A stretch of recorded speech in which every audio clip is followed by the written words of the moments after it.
من اهل سرزمینی هستم که باد در طاق ایوان مدائن آن شعر می‌خواند و نور از رگ ستون‌های تخت جمشید تا برج آزادی راهی از بلور می‌کشد.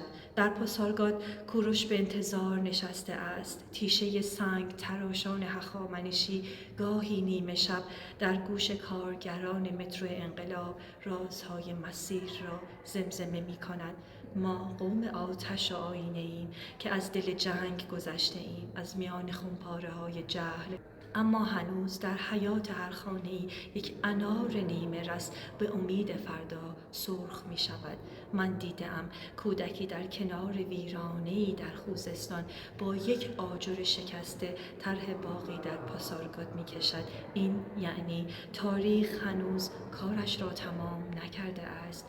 قسم به خون کوروش که ایران دوباره از دل خاکستر برخواهد خاست، با شکوه تر از پیش.